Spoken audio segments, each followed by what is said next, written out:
Welcome to Forbidden Planet TV. I'm Andrew Sumner. Recently, I travelled to the Northwest, my ancestral home, and attended the Lakes International Comic Art Festival, sponsored by the wonderful Arts Council England. And it was my privilege to join my old pal Dave Gibbons on a panel that we called Dave Gibbons Comics Vault, where Dave and I talked about 5 each of our favourite comics and used that as a jumping off point to have a long talk about comics creativity and comics history. And Dave, as always, as he always is to those aficionados of Forbidden Planet TV's Christmas Dave Gibbons message, was on brilliant form. Anyway, if you're into comics, I think you'll enjoy this conversation. You'll enjoy this panel. We did. Enjoy.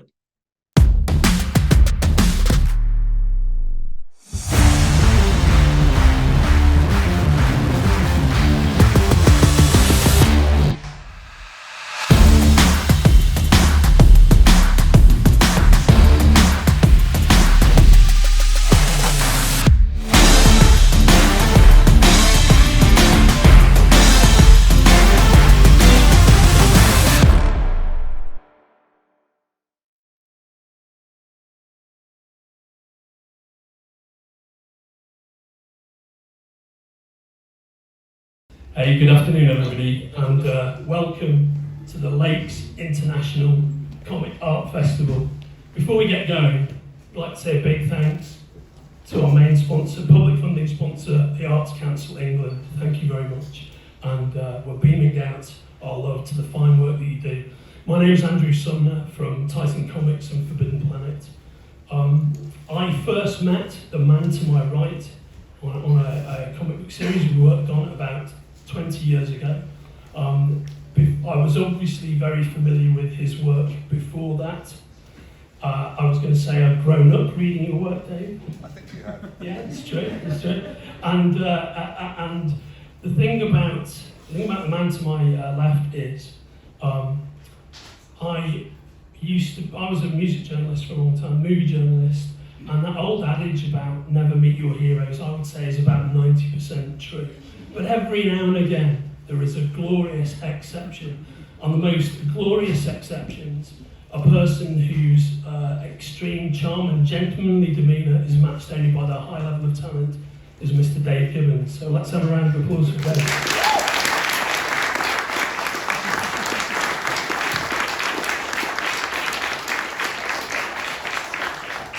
Thanks very much, Andrew. I don't know what to say. I feel a bit choked, but thank you. Well, you know me, mate. And would you like to orient the audience as to what the concept of Dave Gibbons Comics Vault actually is?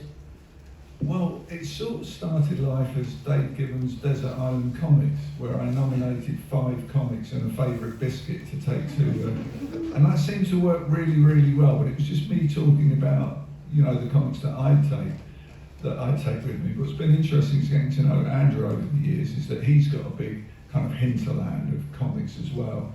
So what we thought would be good, because we'd love to have a chat together, was rather than him just ask me about my favourite comics to take to the desert island, we'd ask him for his as well and get a nice little conversation going so you could get an idea of what inspires us and what leads us to be here today. Right on, and so broadly speaking, there'll be 10 comics or 10 comics projects that we'll be discussing. But we're going to begin with, there we go, something that comes out, this is one of Dave's choices, that comes out of the War Picture Library series. Yeah, I mean, War Picture Library is really, really interesting. I imagine most of the people here have maybe read Commando, which is the kind of last standing war comic. The War Picture Library was 64-page digest-sized comics that came out one every week in the sort of 50s and 60s. And on the surface, they appear to be, you know, guys with machine guns sort of shouting things like, "Eat lead and death, German scum," you know, nice friendly things like that. But to me, the thing that really made them stand out and have a big effect on me was they were actually stories about particularly men's emotions, about what it meant to be in battle, what it meant to be betrayed, what it meant to be cowardly. A really amazing kind of forensic look into the mind of the people who were firing these machine guns. And several of them have stayed with me to this very day. And I don't know if it actually appears on the slideshow, but there's one particular comic which is called Crash Call, which is about the, there we go, Crash Call. As if by magic. No, I have no idea, fantastic. And it was about motor torpedo boats rescuing Allied servicemen who had crashed their aircraft in Scandinavia. And it was drawn by an artist called Gino D'Antonio, wonderful Italian artist, who to me was always the good war comic artist. And he could do everything and make it look believable and exciting and full of emotion. So War Picture Library, and in particular that comic, were huge things for me. Yeah, the War Picture Library is something that I briefly looked after when I was at IPC. All of this IP now from the Fleetway and IPC comics years, a whole ton of great comics is now owned by Rebellion, who published 2000 AD, and they've done some great work actually relaunching some of these comics. Some of the things I would like to have done myself. But we did publish a bunch of collections of the War Library editions. This is in the early 2000s, around about 2005 I would say. And if I remember correctly, the collected editions were published by Box Tree. And nearly all of them are available, certainly via Amazon Marketplace. And there's a great range of material in there. Yeah, you know, as I say, even after all this time, they still stand up. They don't look dated at all, I suppose, because now World War II, which when I was growing up was only sort of the day before yesterday, it's a historic event for most people, and it's a really good insight into what it was like, I think, to be in that war, and particularly to be a man in that war. Yeah, because as you said, all these guys were veterans. Loads of them had those experiences, very close to them.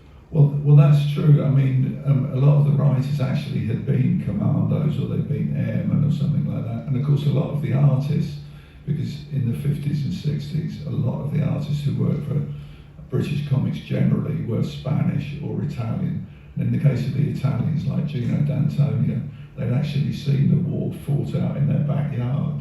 So that they've got a really authentic feel to them. And I think that makes them more than they appear. You know, I think it makes them really archetypal, classic comics. Yeah, and for me, that was always the edge that they had over Commando, which is still being published to this day, as you mentioned, which DC Thompson published.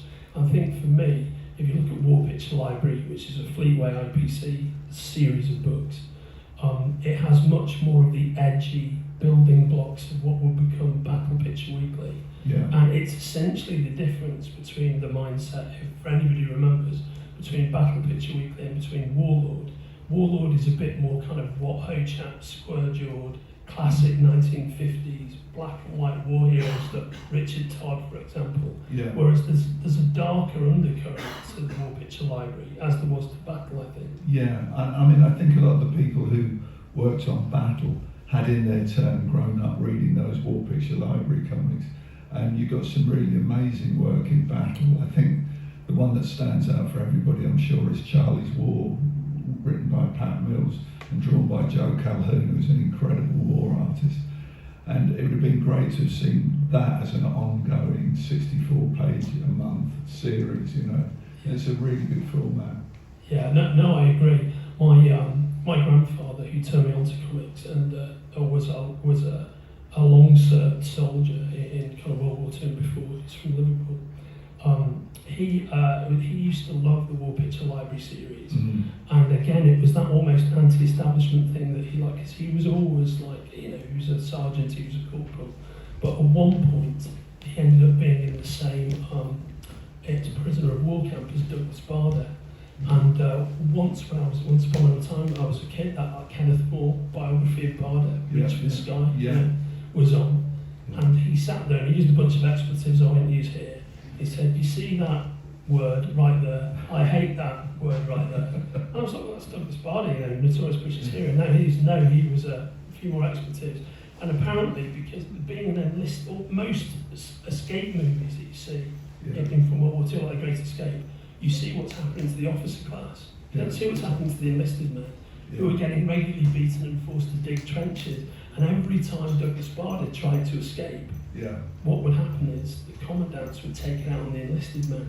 So they were regularly tortured for all of his escape attempts. So they all hated him. Yes, yeah. Well, of course, that's where something like Charlie's War really, because that was about the ordinary poor guy who found himself in the trenches without a clue as to what was going on.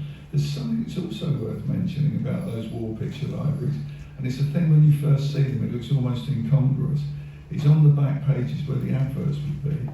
There's advertisements for engagement rings, because the readership of this was quite a lot of the readers were actually in the armed forces, and quite a lot of them were in their later teens rather than being, 8, 9, 10, which most typical comic readers were.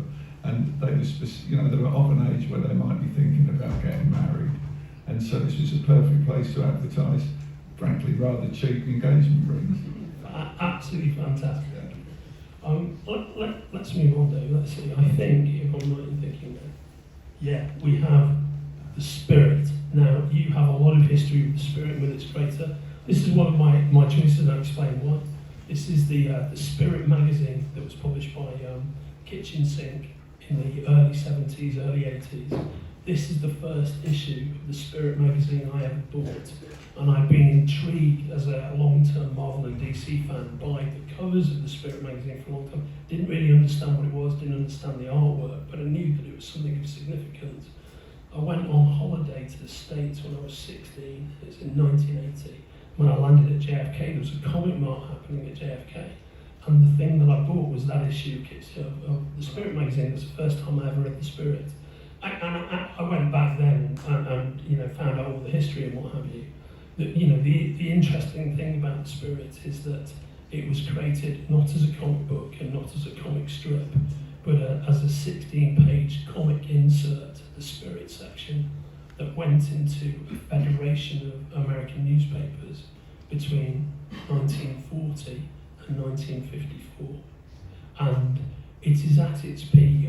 While it's being created, Eisner, the creator, went away to war and worked as a comic strip artist for the propaganda teams within the US Army. And when he came back in I know you know all this, Dave, when he came back in 45, he'd honed his craft, and the Spirit magazine really between 45 and 52 is not only the absolute peak of the Spirit, but the absolute peak of any comics that have ever been produced. And of course, you go way back with the Spirit and with Will Eisner, Dave, right? Well, it's funny because your experience was to get that magazine with your first taste of America, so things are like intertwined, the Americanness, the New Yorkishness of the Spirit. And I've got a similar memory of the first Spirit comic that I ever saw. As I remember it, I bought it in a fun fair. And there is a sort of fun fair feel about the Spirit, the sort of extreme, exaggerated architecture and thrills and spills and weird perspectives and lighting effects and things. So I've always got the Spirit kind of in that fairground sort of thing. But definitely, like you, I'd seen nothing like it ever before, because Marvel comics and DC comics were very serious, very straightforward. But what Eisner did was to bring in that humour and that humanity.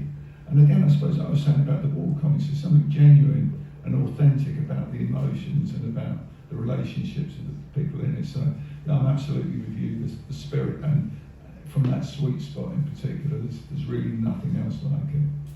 I think what I find interesting about the Spirit, there are many things, but the Spirit himself is a cipher. The lore of the Spirit is that he's a young criminal investigator called Denny Colt. He gets killed in the first case, in the first edition of the Spirit, but he's exposed to a kind of drug that puts him in suspended animation. So therefore he's not dead. He's in suspended animation. He wakes up in his own grave, and he decides that he's going to set himself up as a crime fighter without an identity, the usual thing, so there's no reprisals made against him. And he then operates out of the cemetery into which he was buried, Wildwood Cemetery. But the great thing about the Spirit is that's as much as it ever focuses on the backstory of what the Spirit is. And indeed, the Spirit is pretty much a cipher in his own stories, which are a series of extremely beautiful short stories about the human condition. Most of the time, the Spirit only plays the most tangential role in the story each week. That's right. He'll just walk on in the last panel or something like that, or there'll be a couple of pictures of him at police headquarters looking a bit puzzled.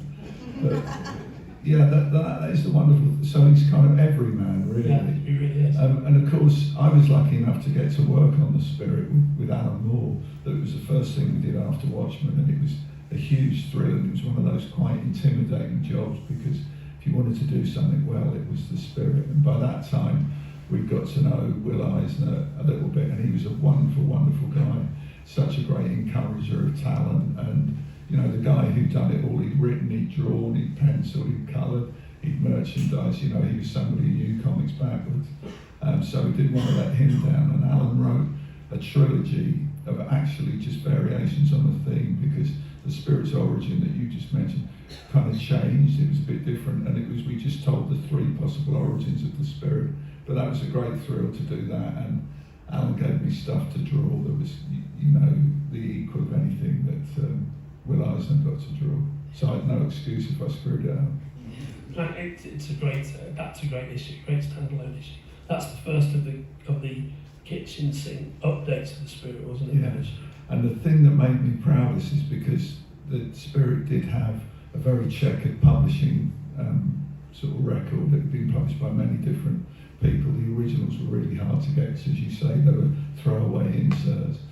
But eventually DC reprinted everything with The Spirit, and I think it ran to 27 volumes. And then the wonderful thing was that Dark Horse collected all those stories that had been done by people who weren't Will Eisner, like myself and Alan and Daniel Torres and Neil Gaiman and Eddie Campbell, and made them into an absolutely identical hardcover archive. And to actually slot that onto the shelf with all of The Spirit, and then one with the story by me, and it just felt great, you know. A real fanboy dream ticked off. 1000%. I also have exactly that run with yours on the end. Yeah. And the interesting thing about that, I think, is that The Spirit, when it was originally published, was in the classic 4-colour in the Spirit section, and the archive editions by DC mirror that old-style 1940s printing. But most of the reprints in between those 2 points, and like the Spirit magazine here, are all in black and white. And actually, that serves Eisner's art really well. I think it probably is one of those strips that looks better in black and white than it does in colour. Yeah, because it didn't rely on the colour to make the pictures work. You know, the pictures were absolutely bulletproof and strong, no matter what you did with the colouring. And that was true of a lot of Golden Age artwork. You know, the really good stuff had to be more or less bulletproof, had to be able to be read no matter what happened with the colouring. And of course, if you're interested in comic art, as we are, it's the chance to see the black and whites is much more like looking at the original artwork without it being occluded by colour. So yeah, I really loved the kitchen sink ones. Yeah. Yeah, great. And I guess the final word about Will Eisner is his career in short is that he finished the Spirit section in '54. He then spent 20 years working for the US Army. He went back to the guys he'd worked with during the war, and he created PS, which is the preventive maintenance magazine for the US Army that told its tales in comic book format. Yeah. And it was a wonderful thing, because it showed one of the other possibilities of comics as an educational tool. And this page after page of Will Eisner's characters changing sparking plugs or removing wheel nuts and things like that, but it's all just brilliantly told, and you can absolutely understand how you could take a Jeep to bits and rebuild it again. It's beautiful work, and then he came back and the Spirit started being republished in the 70s, has been republished ever since, and then of course he created, around about 78, A Contract with God, which is one of the great graphic novels. Yeah, and I mean, well, that's the thing about Eisner, there's so much, you know, he broke so much ground, and that was arguably the first graphic novel, though there is some dispute because it's a set of actually kind of graphic novellas, but it was actually taking the kind of characters you see in The Spirit and completely removing anything to do with superheroes or fantasy, and again just honing in on the human condition and what makes people tick and the emotions that arise in people in difficult places. And that was a real breakthrough. It's a completely novel format. It was printed in sepia and brown paper, which made it like some kind of ancient artifact. And again, yeah, it's just an example of Eisner being at the forefront. And to close out on Eisner, I remember you, because you were friends with him for quite a while, I remember you telling me a story once about his incredible energy. Oh yeah. Yeah. Oh yeah, he was. I remember being at the San Diego Comic. This is a name-dropping anecdote. I remember being at the San Diego Comic Convention at the end of a really busy, hot day, the Saturday, which is the real killing ground of San Diego Comic Con. And me and Frank Millar were walking up the hill back to the hotel, really thirsty for a beer and trudging up this long hill, when we heard footsteps behind us, and we turned around and it was Will Eisner, who at that time was at least 30 years older than us. And he was walking up there and went, "Hi guys, can't stop, got a meeting," and just disappeared off into the sunset. So yeah, he had tremendous energy and put a lot of it in the right place as well. Brilliant. And you would have thought I almost asked you to deliver that anecdote at this moment in time, because we'll go on to your next choice, which is Batman Year One. So why this, Dave? Well, this is my favourite Batman story of all time. As you know, I've worked with Frank Miller, I've name dropped him in various panels and talks like this, but he's an exceptional writer, and he's best known for Dark Knight Returns, which is a great piece of work. But there's something about Batman Year One, the combination of his gritty writing and David Mazzucchelli's wonderful talent, and again, almost a non-superhero comic talent. It's an impressionistic style. It's more like the old masters like Milton Caniff or something like that. And it has that effect, and very few comics do, of actually making you forget that you're reading the comic. There's certain points in the story where you're so absorbed in it and so taken along with the natural storytelling that you forget you're reading the comic. There's a scene in it, is one I'm thinking of, where Bruce Wayne, not in a Batman costume, is driving a motorcycle and he swerves to avoid running into Commissioner Gordon in his police car.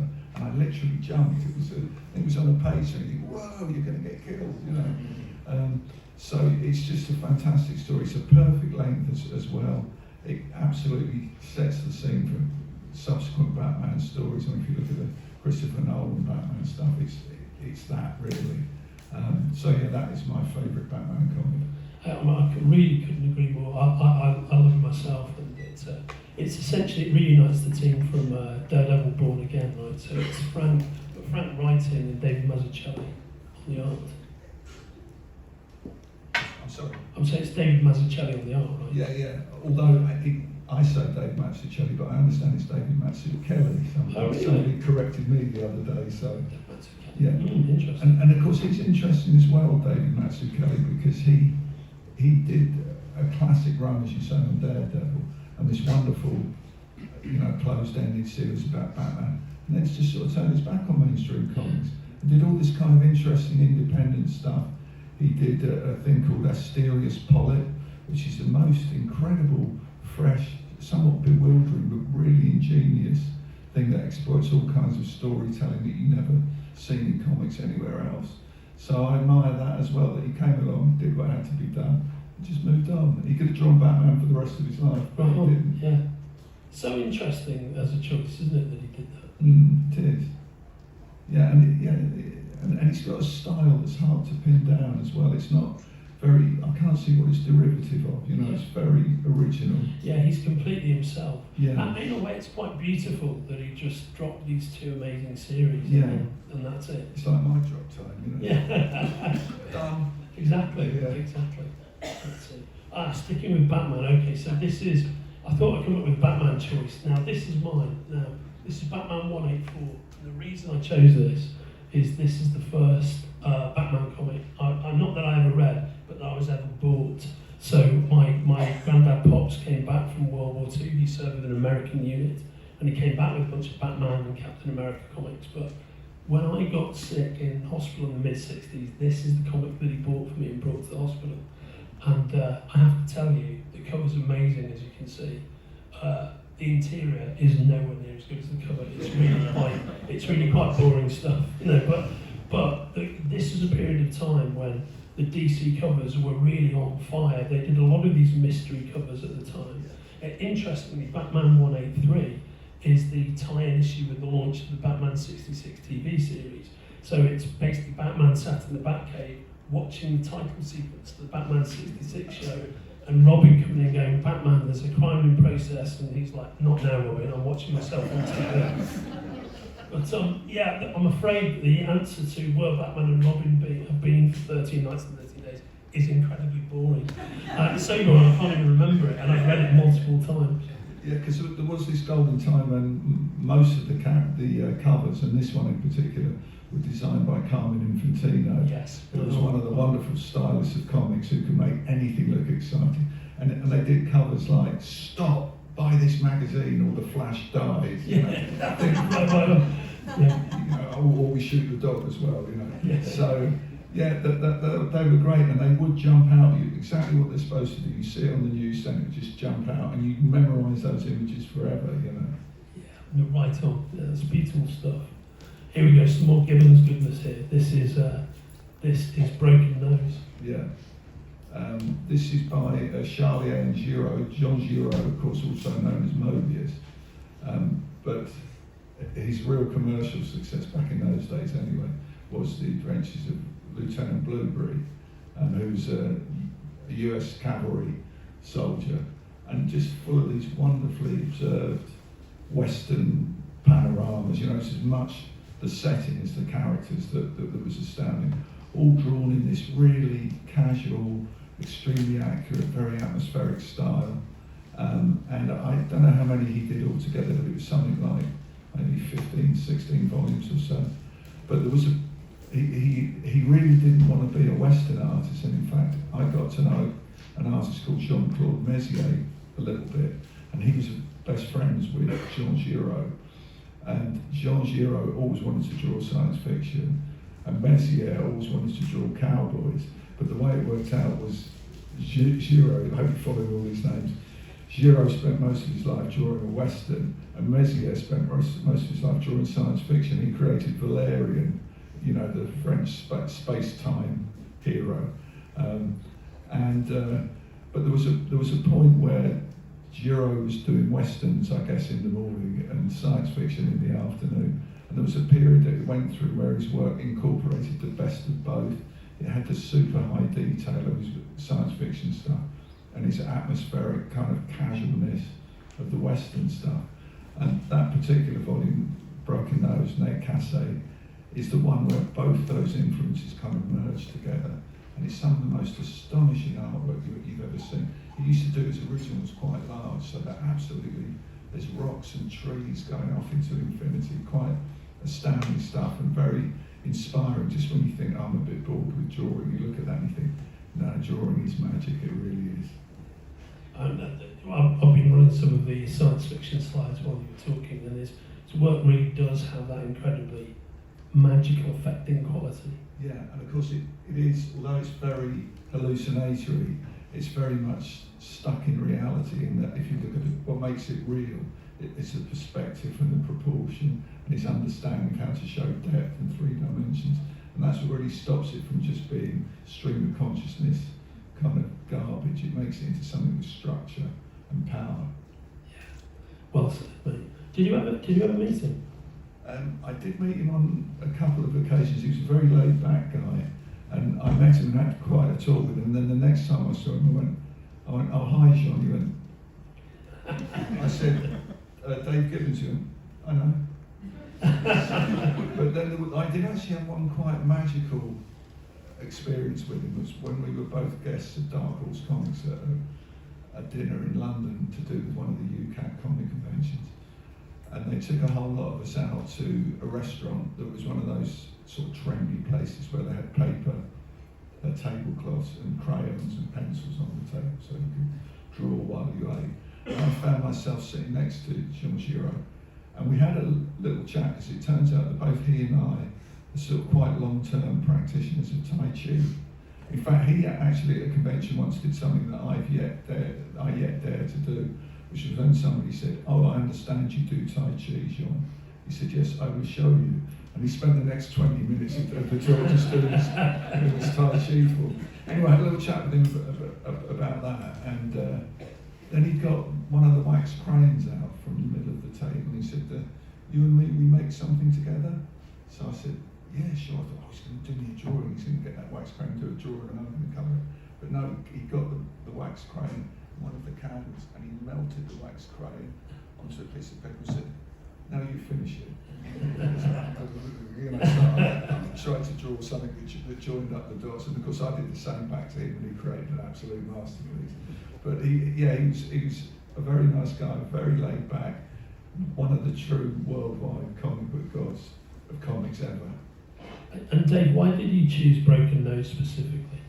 Well, because it is that one where really the two sides of his personality come together, and it's because it's such high detail.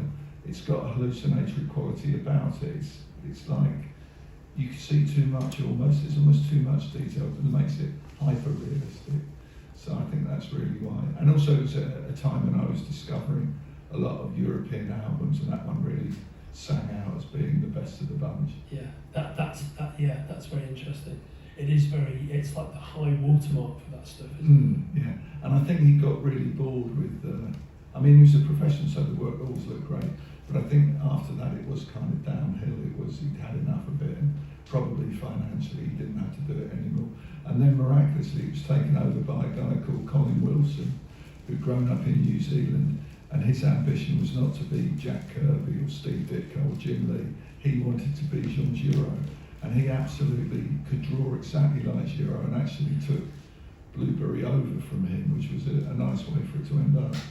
Now, that's interesting, because we started talking about War Picture Library, and around the time that you and I worked together on the Albion series, one of the other Albion series that was created was an update of the classic War Picture Library hero, Battler Britain. Yeah. And that series was written by Garth Ennis, unsurprisingly, and illustrated by Colin Wilson. Yeah. It was that was a really happy, sort of collusion is that the word? Team up anyway.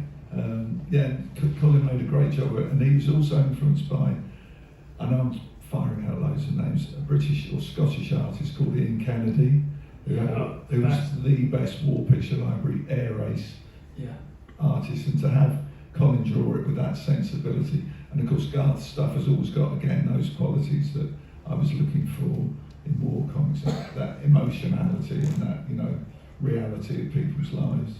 Well, and it was one of the great that book turned out really well. But one of the great pities was that Ian was set up to illustrate the covers for that, and he went through a period of illness and was not able to illustrate. So Colin ended up doing. He did a great job, but those 4 books were originally going to have Ian Kennedy covers. Oh, that would have been good.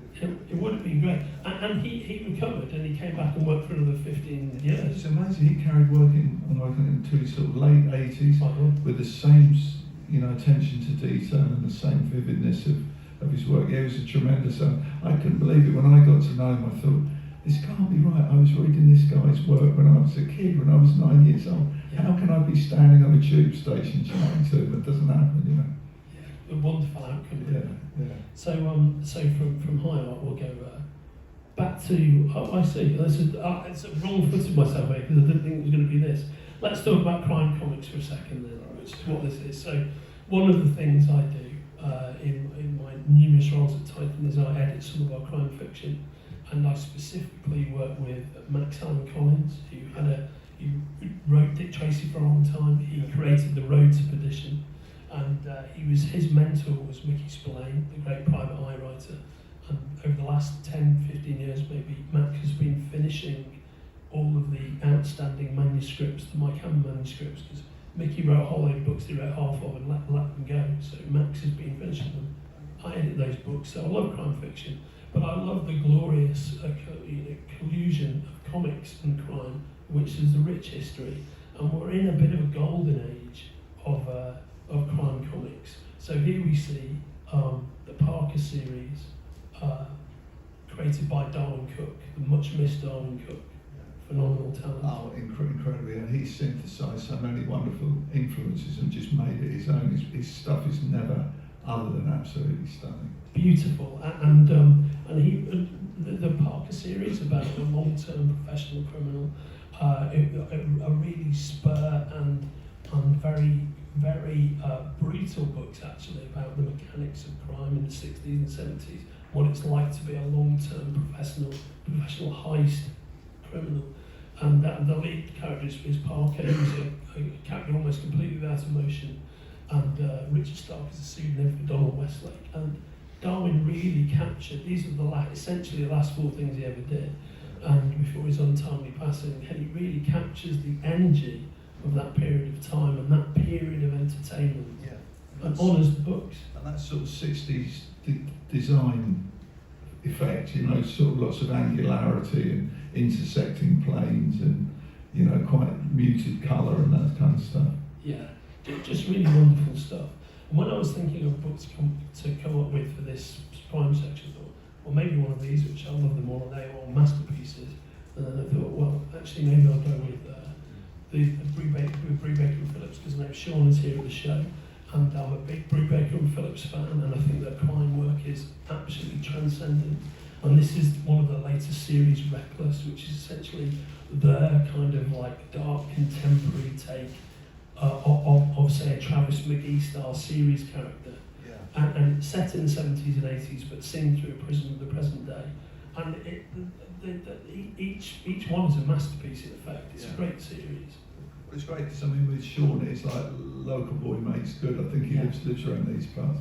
And his work, he actually illustrated one of my stories. I did a Hellblazer story that he wrote. I won't even tell you the title because there's some young people in the audience, but I mean, it was great to work with Sean, and he can transform written stuff into really exciting pictures.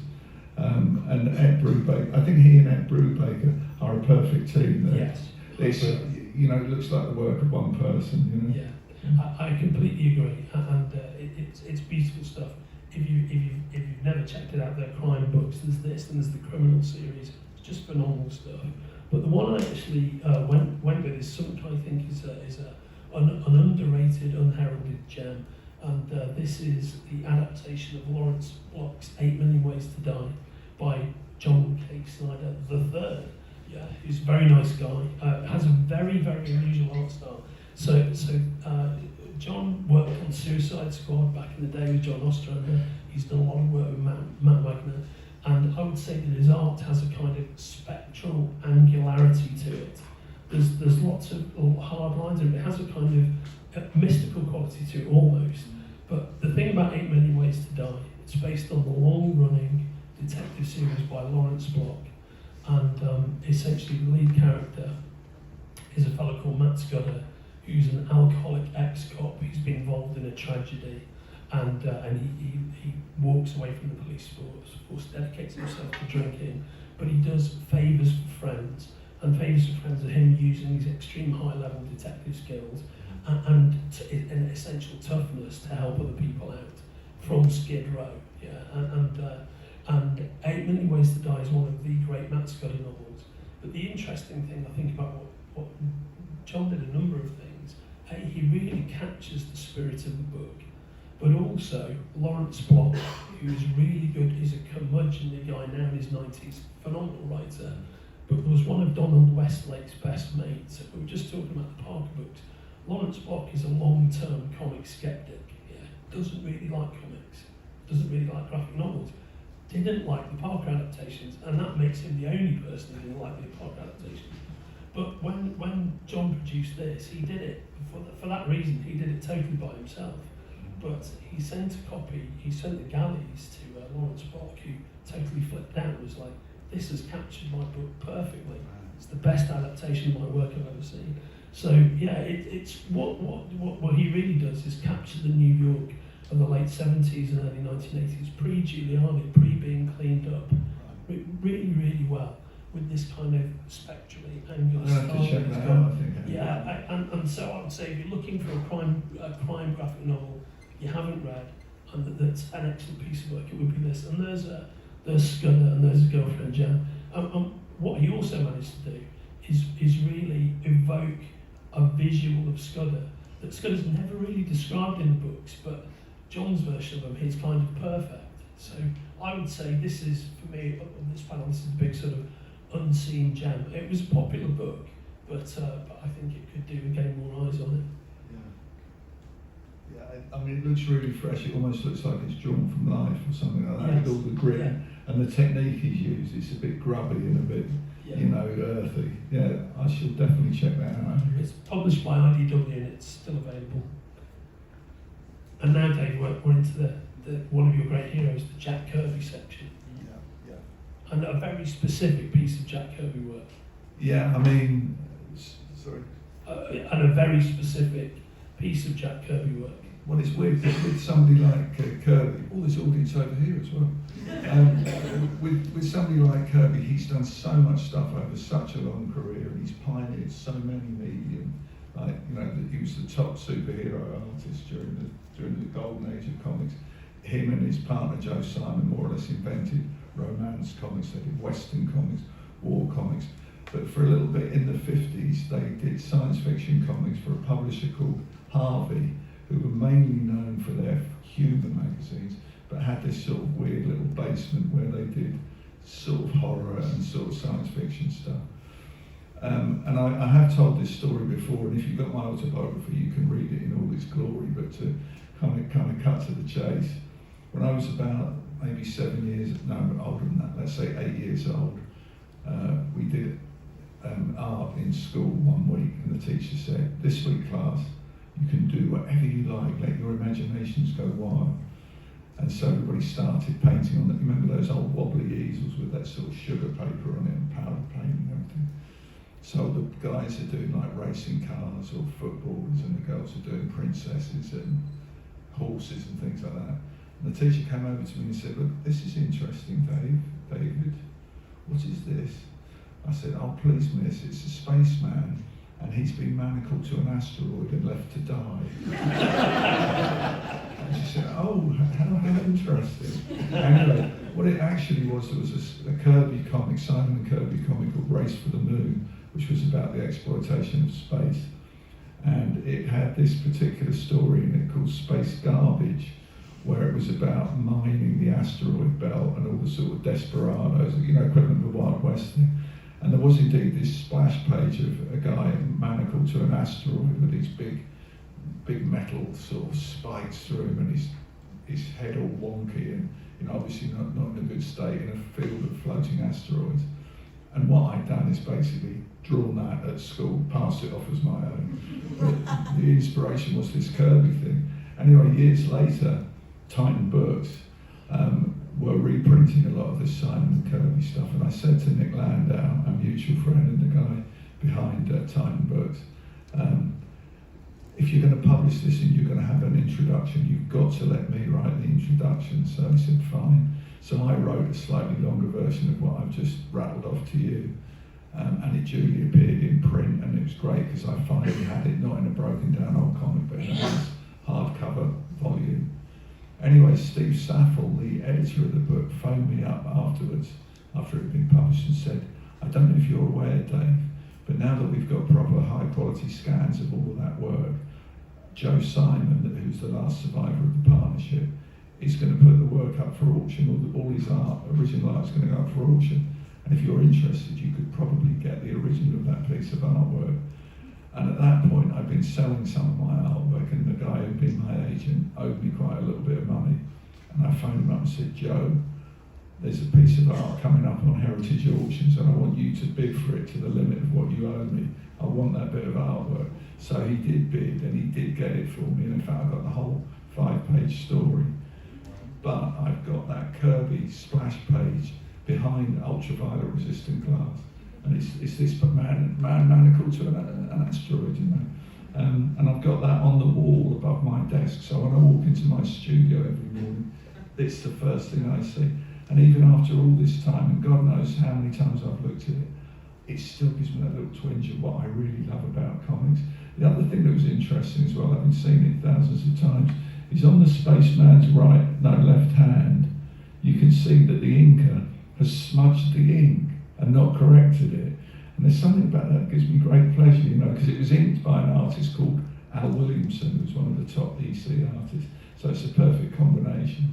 But that Williamson had smudged it, and I'd looked at it 1,000 times and never seen the smudge. Makes it really special. Yeah, how wonderful.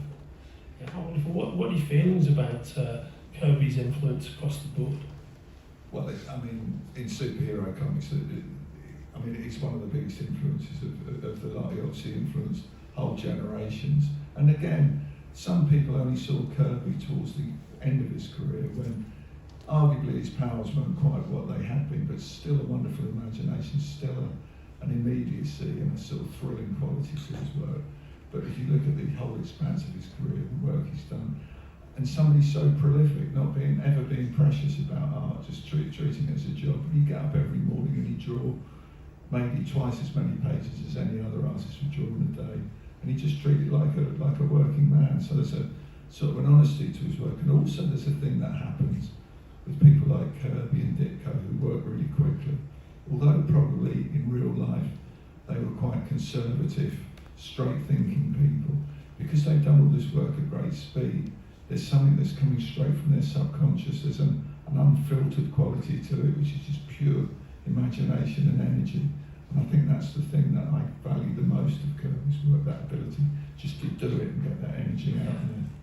Yeah, I think he is, I mean, obviously his work utterly speaks for itself and his influence speaks for itself, but that hugely kinetic element to what he was able to deliver.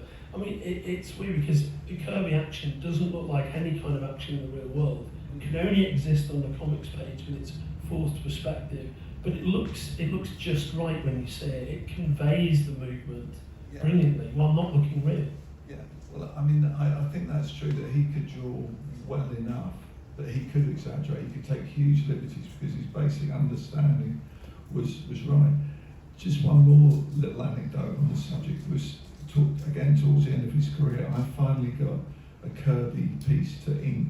He did a set of trading cards for Topps, the card company, and they offered a number of people a chance to ink a Kirby drawing, so it was a single figure, and I got it through the mail, and it was quite small, and it looked really heavy, like he drawn it really heavy-handedly, and I thought, well, I'm going to have to get rid of some of the graphite on this before I try and ink it.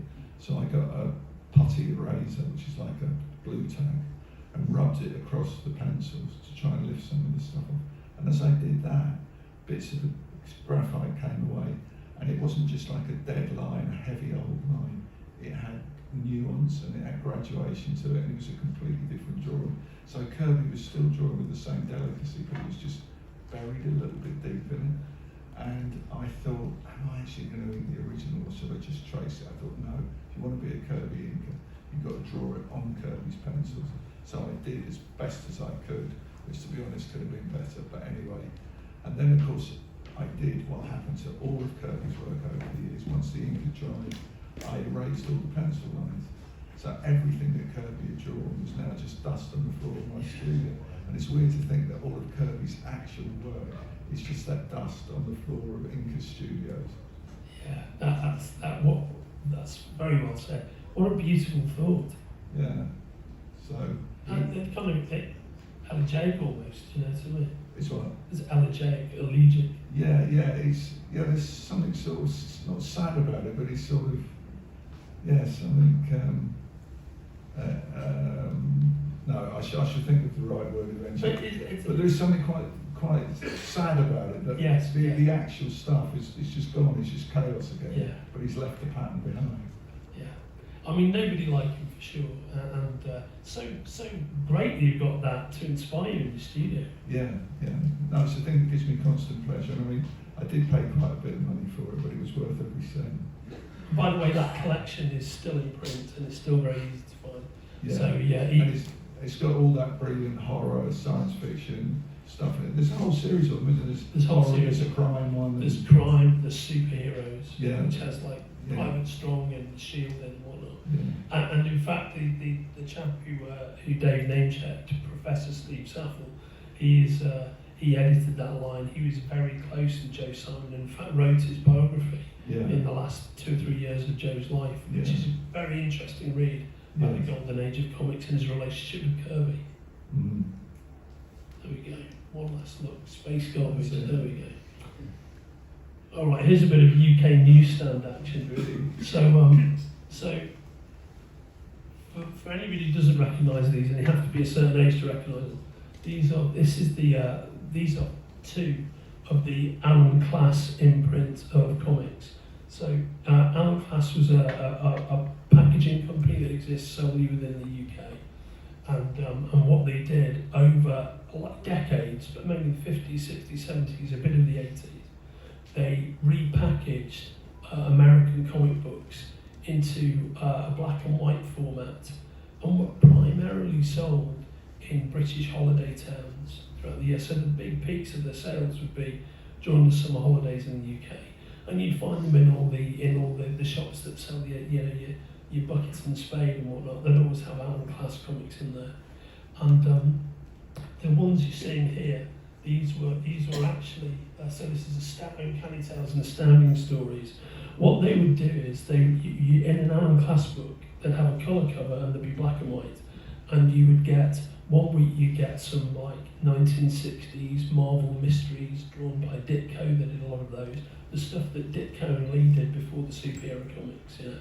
There'd be loads of those. There'd be Charlton characters like Captain Atom and the Question, you know, and then there'd be the odd Marvel character, and then the Archie comics characters like the Fly, you know, the Shield, yeah, the MLJ characters, high camp MLJ characters, and this is the Tower Comics Thunder Agents line.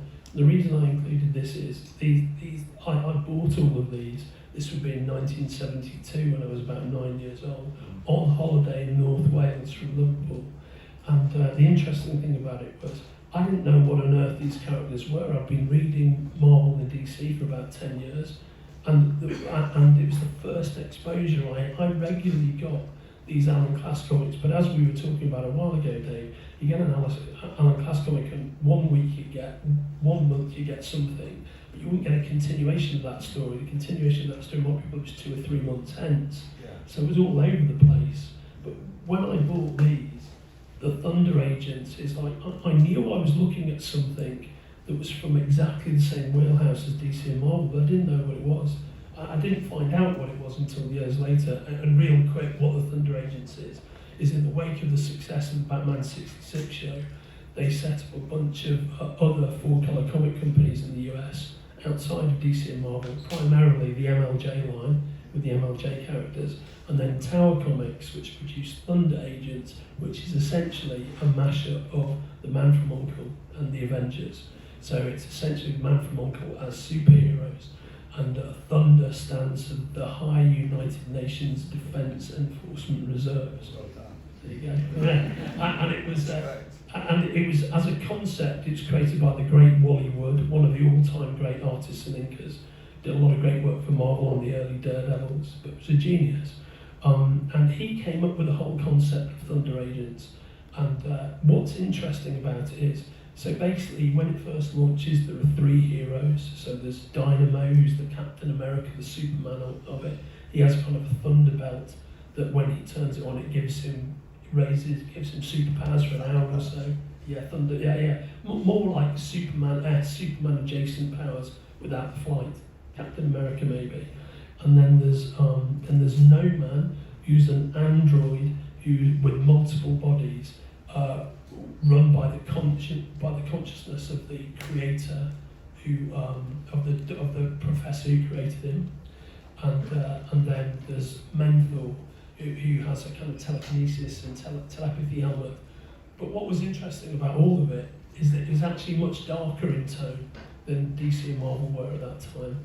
And Menthor is in fact a double agent from the get-go, except when he starts using the helmet, it kind of turns him into a good guy. He can't fulfill his mission. He's called John Janus. He can't fulfill his mission as a double agent. But within about 3 or 4 issues of Thunder Agents, they bring all that to a head, and he gets killed.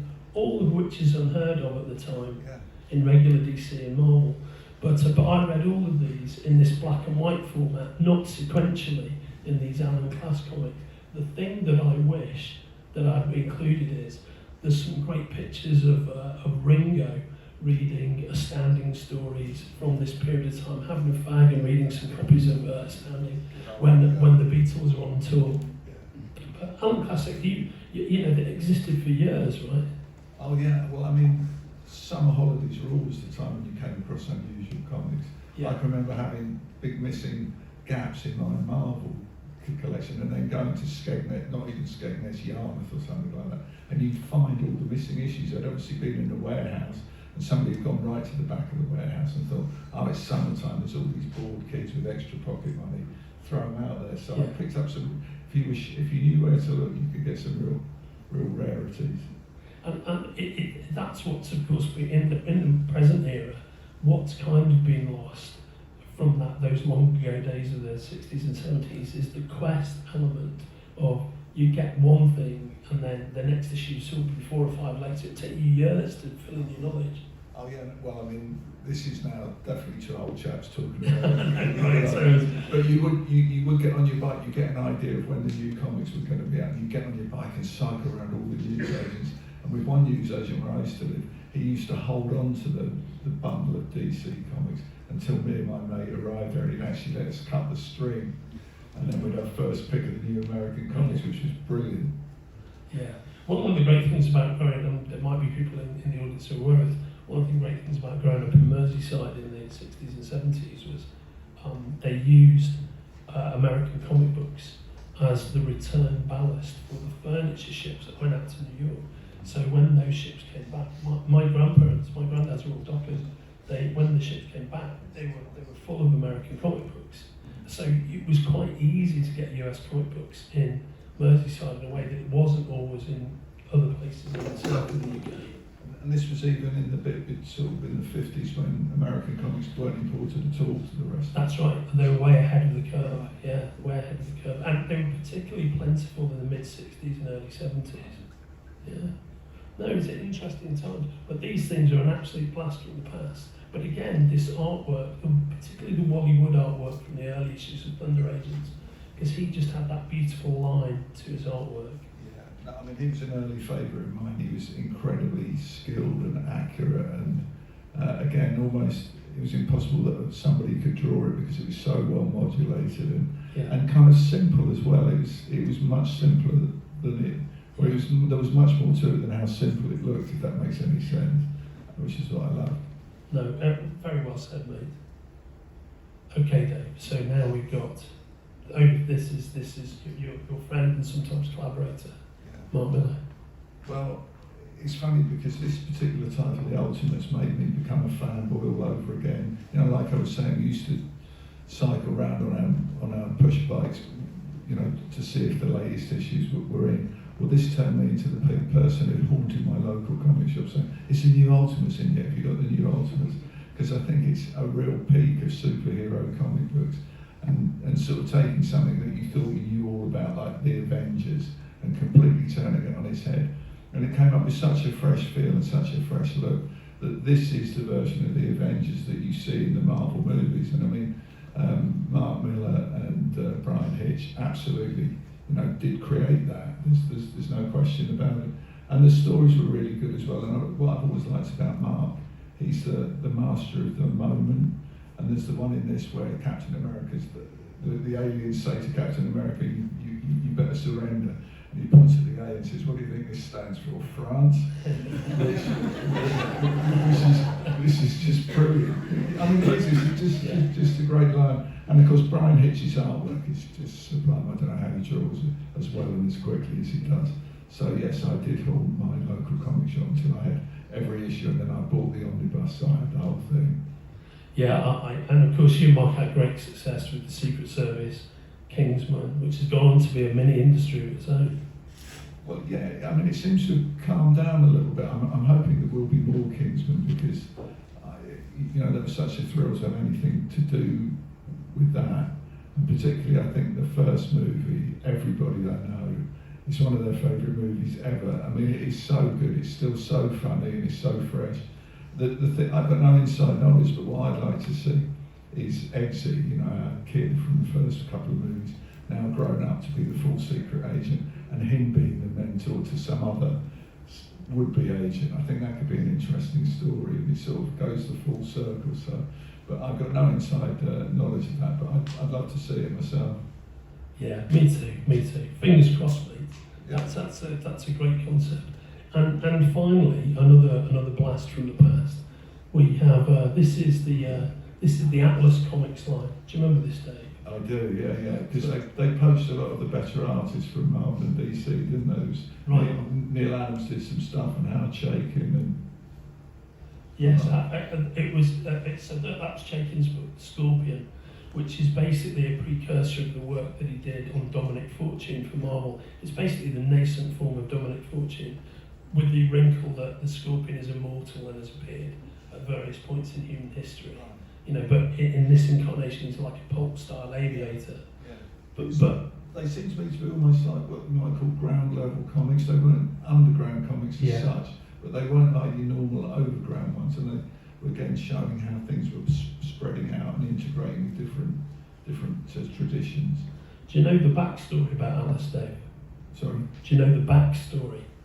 Not in the same detail you do, I'm sure. Well, so essentially, Marvin Goodman, who's the owner and founder of Timely and Marvel, at the beginning of the 70s, he sold Marvel to Cadence Industries and he stepped away. But wily businessman that he was, within about 2 years, he set up his own, another comics line, which is Atlas, which came out of the gate fully formed in 1973. But only and they launched literally 20 different titles, of which these are 4. None of which lasted for more than 4 issues. And interestingly, when they first launched the kind of ground level comics like this, as you say, there's a police book, there's a Star book, there's a pulp book, there's Target, which is kind of a bullet-like rip-off. It was actually quite bloodthirsty. And then about 3 issues in, virtually all of these comic books had been transformed into superhero titles with superhero makeovers. Then issue 4, none of them went to 5 issues. But the reason, so it was a fascinating experiment which didn't work. But out of that came one of my single favourite issues of comic book ever, which is The Destructor, written by Archie Goodwin and drawn by one of our mutual heroes, the great Steve Ditko, and inked by Wally Wood, who we just mentioned earlier on. And basically what this is, it's the best Spider-Man comic book that nobody's ever seen before.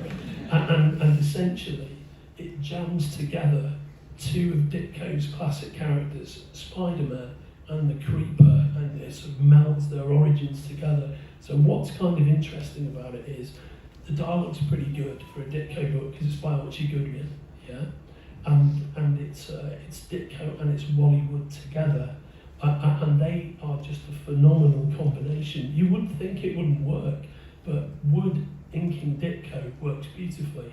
This kind of clean line. Yeah, that's right. That's what I think I was trying to say earlier. Quite simple drawings, but beautifully and elegantly rendered with the line weights and the detail just perfectly done. Yeah, and what I was saying is a mix of the Creeper and Spider-Man. It takes part of the Creeper origin, which is scientist figure comes up with a agility enhancing drug. And the wrinkle is that the kind of the Peter Parker figure, the scientist, is his dad. Yeah. But the Peter Parker figure, Jay, the lead character, is rather than a noble Peter Parker figure, he's a kind of street level scumbag, you know, who's like spent all this time like hustling his friends. And you know, he doesn't have any mates, he's a low level gangster, and his father gets killed, saves his life by giving him the formula, and he dedicates himself to kind of hunting them down. And it's a fascinating hybrid of like Spider-Man and other bits and pieces. I mean, it sounds like it's the sort of thing that Ditko had quite a lot of input on the story with, I would have thought as well. It sounds a very Ditko-esque sort of tale. Yeah, that's the classic kind of Ditko montage of, you know, he's lived as a low-level street thug, but now he blames himself for his father's death. Yeah. You know, so he ends up becoming the Destructor. Look at that again as well, that's really interesting. Vengeance-fueled Spider-Man in effect. Right. So, you're a Ditko fan, Dave? Oh yeah, I'm a big Ditko fan. In fact, the first thing that I did for DC was The Creeper when I first started to work for them. And that was really interesting. I mean, I remember slaving away at it and just making it the best job I possibly could. Hugely careful layouts and everything. And then they changed their mind about the story and got me to draw extra panels and cut all the artwork up and reassembled it in a different order. And it was like, oh no, it's the best thing I've ever done and it's just been butchered. But anyway, things looked up after that. They did indeed. Yeah. And on that looking up note, this has been, if I can get to it, there we go. Dave Gibbons Comics Vault, which will return one day. It will return. It will return. The one only Dave Gibbons. Let's give him a round of applause.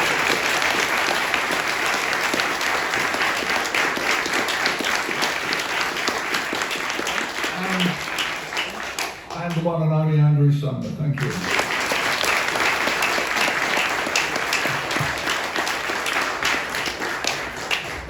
And thank you all for coming as well. Thanks very much, everybody. Thanks for spending your time with us.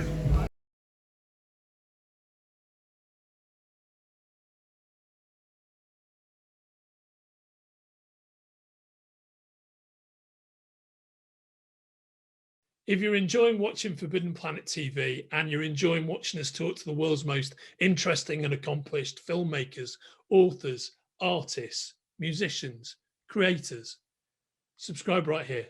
See you soon.